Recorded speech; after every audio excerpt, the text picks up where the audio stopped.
Hey everyone, welcome back to Jay McLaren's Garage. My name's Josh. What do you do when the world stacks the odds against you? When the stage is set up for someone else's triumph and your name is not in the script?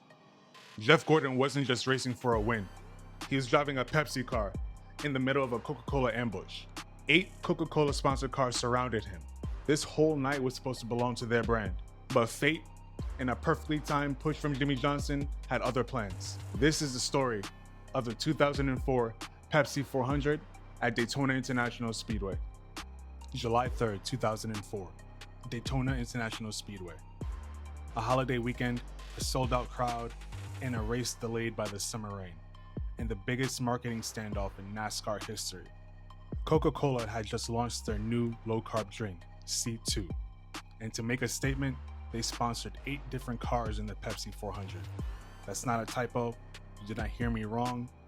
8 Coke cars in Pepsi's signature race.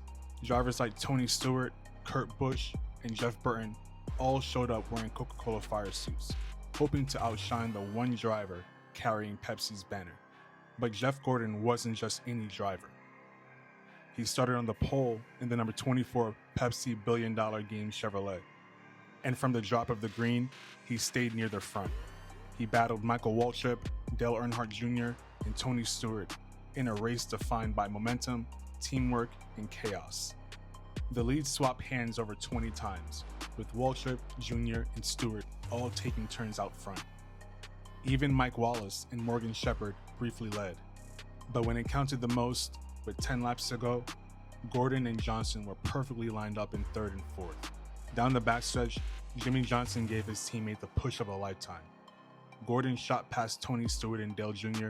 and took the lead on lap 154, and he never gave it back. After 160 laps, Jeff Gordon crossed the line with his 4th win of the season, his 3rd career Pepsi 400 victory, and his 5th points win at Daytona. And just like that, Pepsi won the Pepsi 400. Not with the flashy numbers or corporate muscle, but with trust, timing, and 2 teammates who knew exactly what they were doing. That night wasn't just about beating the field. It was about standing tall in a moment built for someone else. It was a reminder that no matter how much noise surrounds you, the right move at the right time can cut through anything. Legacy isn't about who shows up with the most backing. It's about who finishes with the most heart. So if you ever find yourself overlooked, underestimated, or outnumbered, remember Daytona. Remember how Gordon found a way through, and keep driving towards your moment. I vaguely remember this battle of the brands back in 2004 between Coke and Pepsi in this race. I always loved when companies or sponsors or brands, they would sponsor multiple cars and it'll be like a whole army of cars in one race. I really found that enjoyable.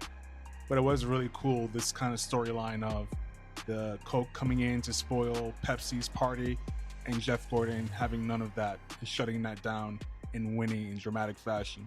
And about this Pepsi promotion, in 2004, Pepsi went all in with a $1 billion sweepstakes tied to Jeff Gordon's Pepsi car.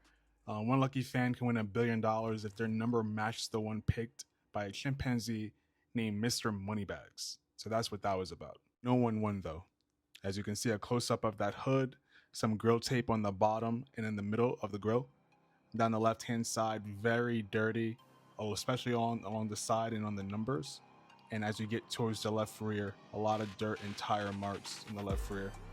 Down the back, you see that beautiful gray speckled paint and a little bit of dirt on the rear TV panel. And on the right side towards the front, a lot of dirt, especially on the numbers. This car was raced and produced in 2004 by Action Racing Collectibles. This is an elite diecast and a standard finish. The production quantity on this car is 444, and the DIN on this specific car is 65. And this car is purchased from eBay. The silver on this car is what really shines a lot. You can see it's like this metallic, flaky silver. And I think that's one of my favorite things about the car and how it complements that blue so perfectly. And I'm a sucker for a highlight yellow, highlight orange. So the highlight yellow contrasting the blue and the silver really makes this car beautiful. Do any of you remember this sweepstakes or this battle between Coke and Pepsi? Let me know. Thank you all for your support as usual. I really appreciate everything. I hope you have a beautiful day.